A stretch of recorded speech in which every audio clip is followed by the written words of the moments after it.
And welcome back to Jeff Koinange Live here at Citizen Television. He is speaking literally with the future of Kenya. Right next to me, Joki Kariuki, Vice Chair at JKUAT. Right next to her, Anthony Manyara. He's President of KUSO. Right next to him is Ikram Amina, Academic Rep at KU. And on the far end, Marco Laboso, President, Daystar University. Young folks talking about the future of Kenya and what they think about our present leadership. And by the way, speaking of which, when we were growing up, guys, in general, when we were growing up, we had names like, I'll go way back, James Orengo, people like Kabando wa Kabando, Mwandawiro Mganga. Those were student leaders that we all knew growing up, and they were very famous. Do you remember those names? By the way, do you remember those names at all? Yes. You remember? You all remember? Yes, Jeff, especially, what was it, Kabando wa Kabando. You remember him? Yes, and his story is quite enlightening. Yes. You see, Kabando wa Kabando, he had to use that name to conceal his tribe. And that time in Kenya, tribalism was very high. And that was 1992. And he managed to get the seat. And later he became the MP of Mukurwethi constituency. Correct. And even us as leaders, we should see how in future when we get those positions, we're able to help and give it back to the comrades. Sure. Especially. Ikram, what happened to you guys? I mean, we never hear of you guys. You're not making enough. No, what is it? To be brutally honest, the draconian bill that was put, they killed our dreams as student leaders while on heavy allowances, and they did the autopsy on paid retreats. That's being brutally honest, Ikram. Brutally honest. Okay, Anthony, what happened? You guys, you're not as vocal. Even I called you the Babu of today, right? Yeah. I didn't even know you'd be the Babu, but you are. I mean, you're obviously the Babu. But we never hear of you guys. Jeff, I really don't understand why you haven't heard of me. But I've been the chairman of all university students in the entire country for the past 4 years now. Jeff, just to take you back, you have just mentioned very famous names, the likes of Kabando wa Kabando, the likes of James Orengo. These are people who have served before me. They have served as SONU chairman. Now, all the universities, they act as springboards for young leaders from the universities to national level. Currently, Jeff, and I'm saying this, in front of more than 6.5 comrades who I represent nationally here at this point. 6.5 million? Yes. Okay, thank you. When I say that myself, I have potential, there's a bill which was advanced by Duale. It is the University Amendment Act 2016. It came to oppress students in essence that students can no longer elect their representative directly. They have to elect through delegates. It's an American system. Now, it is very hypocritical when we say that we elect students this way simply because they don't represent the interest of students. Just like the way we had the Bonchari constituency elections. If you tell people now to form a small team which can elect Pavel Oimeke as their MP, then the will of the people is overturned. So we don't have really the direct power of the masses.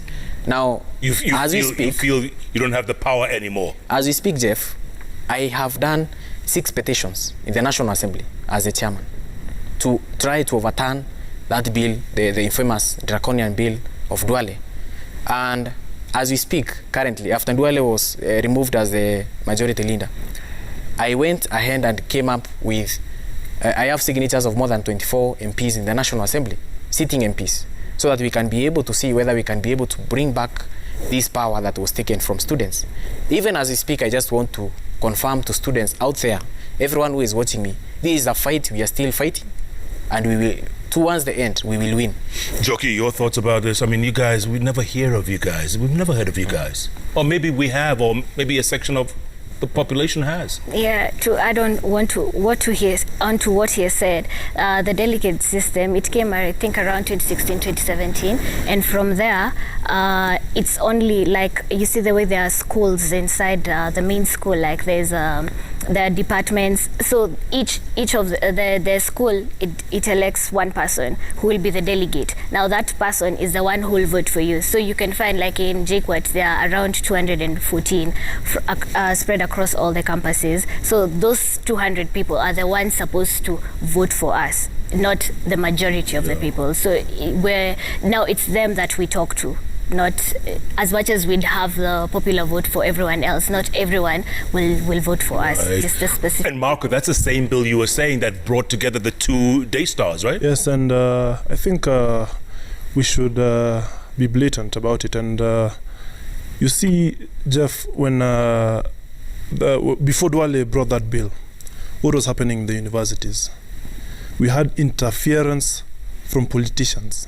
You know, people came and sponsored students, and you would see riots, and you would see that that property was being destructed, and it would even go to the extent of comrades dying.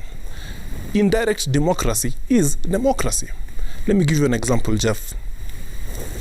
In Daystar University, we have a Congress. The Congress was elected by the people, and the Congress came and voted me in, and I won by a margin of 94%. Still, the will of the people was done because these people voted in the Congress members. Yes. I'm Jeff, against it. Jeff, let me- Go on. Let me tell you, let's take an example of Burkina Faso, where Thomas Sankara was a student leader, and he was there for the rights of, he fought for the right of democracy. Yes. So when you say that indirect democracy is democracy, you know by rule of law that the bylaws should be in tandem with the law of the country. Yes. The law of the country in Kenya is popular votes, but ours in university is delegate system. Yeah. That in entirety is illegal. We just don't have any other word to say about it. It has reduced our power as student leaders, and we just look funny in front of our students and administration. Go on, Jeff, let me add on that. Good point, Ikram. Good point. Go on. Let me add on that, Jeff. When I speak here on the bench, I'm speaking on behalf of more than 72 universities in the country, and I speak more than 252 TVET institutions in the country. All these institutions, they have elected their representatives. They have elected their chairmen, their chairpersons. These people, not all represent the students. Some represent the interest of the administrations. And the students, when the administration is siding with the student leaders, the students are oppressed. Now, if you look at very many institutions after the Duale bill was introduced, very many students have been suspended. Some have been expelled. Now, there are some serious universities like Daystar, where my friend comes from. That university has got some honor. We are not likely to get scenarios of the administration trying to infiltrate the interests of students. But in the University of Nairobi, for instance, if you have a tendency of students not electing one of their own directly, then the university administration will look for a funny student leader. They install, by the way, Jeff, personally, I will just say that student leadership in the University of Nairobi, I wouldn't want to say that I was hatched through the Duale bill, simply because I served in Sonu from first year to third year. Then I came to UNZA, which is the new dispensation. So, Jeff, when I tell you the fact that this country, they came and imposed a law which is very infamous, which is very oppressive, which is a draconian bill among students. When I say that, Jeff, I say because I feel it. Because all these students have been complaining, and most of them, even the student leaders, when they face this kind of troubles, who do they go to? They come to me. Yeah. So, Jeff, it's something which we are likely to expand in the near future. Yeah. You agree, Joki? You agree? Yeah, I agree with him, but it also has a few pros, not only cons, because like it says that it says like for example for JKUAT, the chair has to come from the main campus, but the vice has to be of a different gender and also come from a satellite campus, which is good because at least it advocates for women to be in politics as well. Yes. Maybe in 20 years' time, this whole country will be different because of you guys. Maybe. Probably. Maybe. Marco, you were mentioning corruption and leaders infiltrating universities a moment ago, right? Yeah. And, you know, that is the talk out there. People say all of you student leaders must have political godfathers. Looking up, you must. That's what they say. Yeah. Do you? No, and actually, Jeff, that was the first step. You see, when I declared that I'm going to vie for Daystar University Students Association president, a lot of politicians came in and they wanted to sponsor me. But I was brave enough and I became resilient and I never took any politician's money. So even it was a challenge for us as a family because student politics, unfortunately these days, you have to get into your pocket and you have to spend some money. And all this is because people are emulating our leaders in politics, and it's getting to the universities where even if you have a 5-point agenda, even if you need to speak to comrades, you have to facilitate them with lunch. And that's the problem. But on corruption, I'd like to say that it starts in the university, and that bill they're telling you, what they're not also telling you is that before that bill, you would find student leaders, especially in a university like University of Nairobi. A student leader is given a budget of 40 million to handle, and they go and squander the whole money. You see, in this after the Duale Act right now, in my university, if I want to do an event, the dean has to approve, and money comes out, and then there is at least some oversight. But then you find that if you're giving someone 30 million to handle, he's never seen money in his life, he's just become a student leader, he's going to become corrupt, Jeff. And that's the problem we have. Absolutely. Ikram, you're nodding, hold on. You're nodding your head, or you're shaking your head. You know, we should ask ourselves this question. Why are these leaders using us? Why, Jeff? Because... Are they using you? Not me. No, not you. But in general, yes. In general, yes. You know, youth inclusion is just on white paper and prettily discussed in panels like this and also in boardrooms. But after that, people forget. People move on. True, Jeff. If we need to change this narrative, we need to include youths.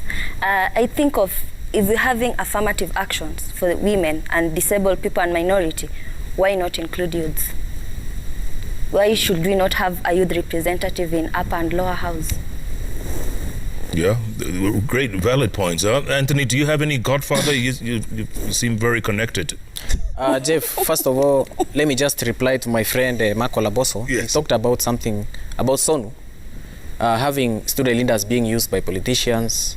You know, before Duale Bill, the politicians were using students maybe to cause chaos, and Duale Bill came to, you know, to solve those problems. Now, Jeff, I happened to serve under Babu as a SONU chairman back in 2016 when I first came to office representing School of Built Environment. Jeff, if I can tell you honestly, even the budget which is allocated to SONU, it's around 40 million, sometimes it oscillates to 50. When I was chairman, it was around 35. Jeff, if I tell you as a matter of fact, University of Nairobi has got perfect systems. Remember, this is an institution which is used for research. You cannot squander money there just anyhowly. There are a lot of bottlenecks. You have to account. Even myself, when I was chairman, you want to account for monies which you give for bursaries, you know, club, all these kind of activities. Now, Jeff, as a matter of fact, when I became chairman, I'm very sure this road, State House Road, you've never seen chaos. No car has ever been, you know, there are no stones which have been thrown to cars. We brought calm to the university. We didn't bring calm because of Duale Bill. It is the leader. Myself, I have ways of solving issues. Tell me how. Give me one way that you have. Give me First of all, Jeff, sometimes negotiation works. But beyond negotiation, that is when you can act. For instance, presently, we have a direct war with HELB, simply because HELB has not been released to students for a long time. Now, if negotiations fail, we'll go to the streets. You can see we have had a COVID-19 pandemic. People have been restricted to intermingle, but immediately the president opens the country, simply because there is a national issue. we'll go back to the streets, we'll go for Ringera. Oh. So there are a myriad of issues, a plethora of issues, which we are able to tackle. Okay, you didn't answer the question, Anthony. Do you have any political godfathers? At the moment, no. You're laughing. You're laughing because Yeah, at the moment. you don't have one, or you don't want to tell us who it is. Well, I have several. I learn bits from each and every person. Even you yourself. For instance, I've read your book through my African eyes. I've learned one or two pieces from there.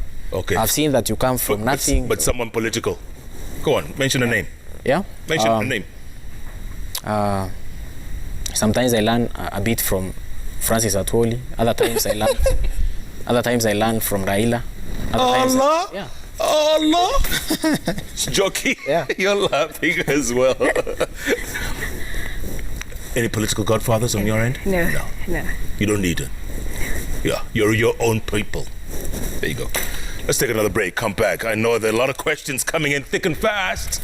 Great leadership here on the bench. Marco Laboso, Anthony Manyara, Jockey Karaoke, and Ikram Amina. Remember these names, folks. The future of Kenya is right here on the bench. Keep tweeting at Koinange Jeff, at Citizen TV Kenya, the hashtag JKLive. JKLive takes a break. We'll be back.